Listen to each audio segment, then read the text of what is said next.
Pentecost, 50 days after we celebrated Easter. A time, I'm sure, for the disciples that was exciting and fun, but a time that was also filled, I'm sure, with some apprehension. Certainly because I think they knew that although Jesus had been resurrected, he himself, body and soul, would not be with them for much longer. But as we think about Pentecost, we recognize that Pentecost is really the beginning of our church. It's the beginning of Christianity. And that really comes together, for me anyway, in today's psalm response. Lord, send out your Spirit and renew the face of the earth. We heard that today. We heard it also on Tuesday evening at the celebration of the sacrament of confirmation. And like every psalm, it's a prayer. But for me, this one was a little bit different. It's different because of when we use it. We use it at Pentecost, and we use it at confirmation. It's 2 times when we're asking for strength of spirit and strength of faith. We're asking God to come and be present to the whole world and to change it. Like I said a minute ago, Pentecost is often referred to as the birthday of the church. It's the birthday of the church because it's when Jesus' followers received the Holy Spirit. We use it at the sacrament of confirmation because it's when young people generally, but people who's ever being confirmed, affirms their belief in the church and is sealed with the Holy Spirit. And they are changed from within. And that's really what it means to receive the Holy Spirit. And why it's so important. Because we're changed from within by the Spirit.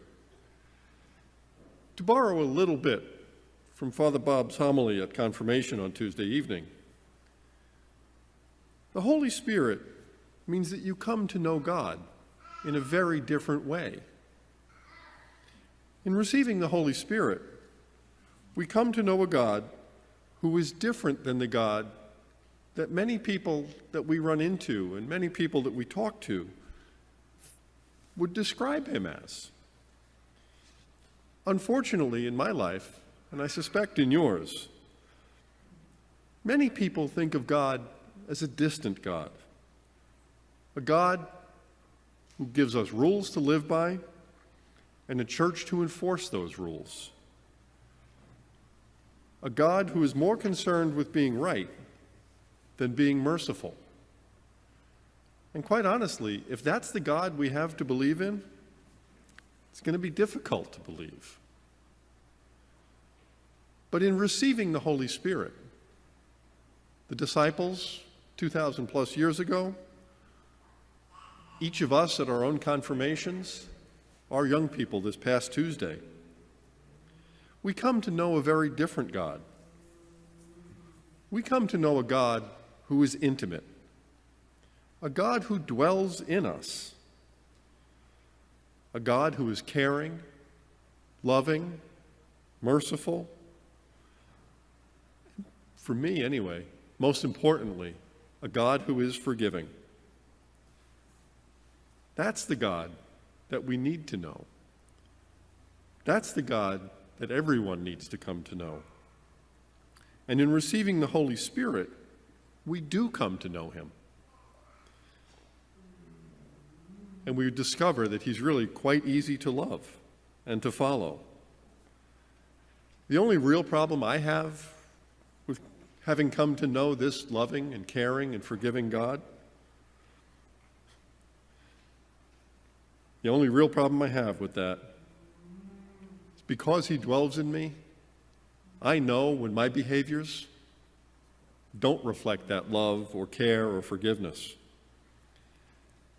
And although deep down I know it's good that I know those things aren't good, or when I'm not living them, It's so important because it helps guide me the rest of my day. My prayer here is that everyone knows that God, and that it's a good thing for everyone to know that God. So today, as we prayed the psalm, Lord, send out your Spirit and renew the face of the earth, we ask God to help everyone to know that our lives shouldn't be about rules and punishment.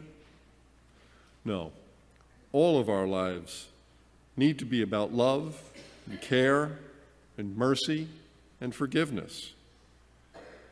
And that it is through living lives that are about love and care and forgiveness and mercy, the Spirit will have the opportunity to renew the face of the earth. Jesus told us to love one another as he has loved us. By following that simple commandment, that the Spirit really will have the opportunity to grow throughout the world. So as you go through the rest of your day today, and the weeks and the months ahead,